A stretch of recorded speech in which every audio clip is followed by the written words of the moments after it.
સર્વને મારા જય શ્રી કૃષ્ણ. આપ સર્વેનું મારી યુટ્યુબ ચેનલમાં હાર્દિક સ્વાગત છે.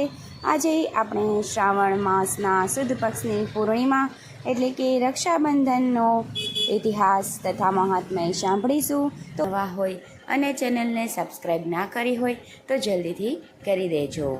ભાઈ અને બહેનના સંબંધનો પવિત્ર તહેવાર એટલે રક્ષાબંધન.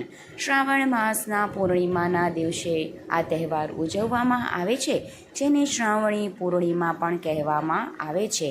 મુંબઈ અને કોંકણના જેવા દરિયાકાંઠાના વિસ્તારોમાં રહેતા હિન્દુ માછીમારો દ્વારા દરિયાની ચોખા, ફૂલ અને નાળિયેરથી દરિયાની પૂજા કરવામાં આવે છે, જેથી તેને નાળિયેરી પૂનમ પણ કહેવાય છે. રક્ષાબંધનના તહેવારને બળેવ તરીકે પણ ઓળખવામાં આવે છે. રક્ષાબંધનના આ તહેવાર પર બહેન ભાઈના કાંડા પર રાખડી બાંધી તેને સર્વ પ્રકારની રક્ષા કરવાનું વચન માંગે છે. એક તરફ બહેન ભાઈ પાસેથી રક્ષા માટેનું વચન માંગે છે, જ્યારે ભાઈ બહેનને આજીવન રક્ષા માટેનું વચન આપે છે. રક્ષાબંધન પર બાંધવામાં આવેલી દોરી એ ભાઈ બહેનના સંબંધને મજબૂત બનાવે છે.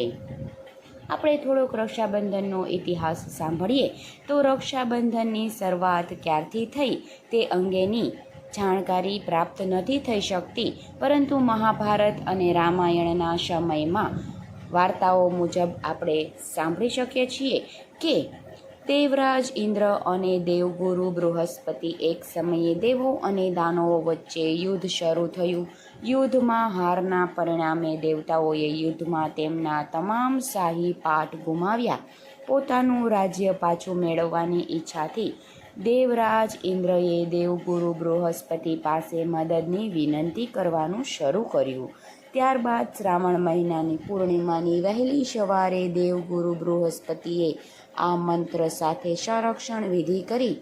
યેન બુદ્ધિયો બલિ રાજા દાનવેન્દ્રિયો મહાબલ તેન ત્વામ વિશ્વ ધ્યાન્યવ રક્ષે માં ચલ. ઇન્દ્રાણીએ આ પૂજામાંથી પ્રાપ્ત થયેલા દોરાને ઇન્દ્રના હાથમાં બાંધ્યો, જેના કારણે ઇન્દ્રને યુદ્ધમાં વિજય પ્રાપ્ત થયો અને તેને ફરીથી તેના ખોલાવાયેલા રાજ લખાણ મળ્યા. ત્યારથી રક્ષાબંધનનો તહેવાર ઉજવાય છે. શ્રી કૃષ્ણ અને દ્રૌપદીની હકીકત સાંભળીએ તો ભગવાન શ્રી કૃષ્ણના કાકી શ્રુતદેવી અને શિશુપાલ નામના એક બાળકને જન્મ આપ્યો હતો. આપણે જાણીએ છીએ કે તેને 4 હાથ અને 3 આંખ હતી, તેથી ખૂબ જ વિચિત્ર દેખાતા હતા.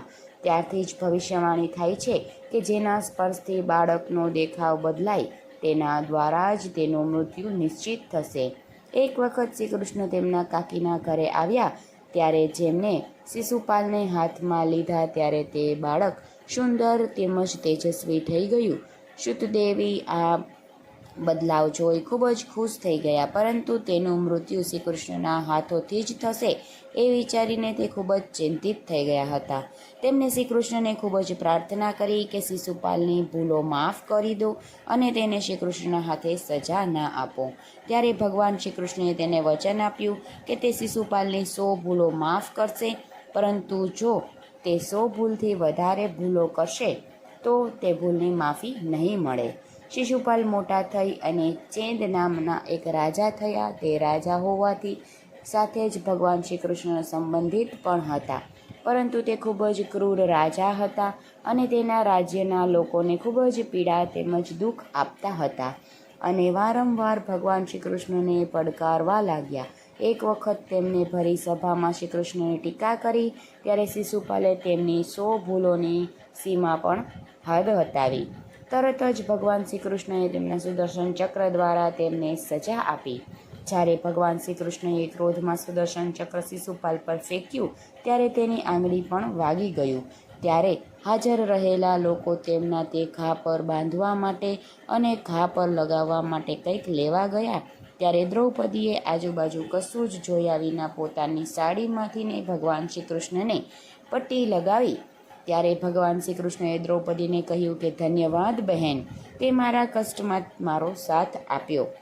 હું પણ તારા કષ્ટમાં તારો સાથ આપીશ. આથી જ કૌરવોને ભરી સભામાં દ્રૌપદીનું ચીરહરણ કર્યું.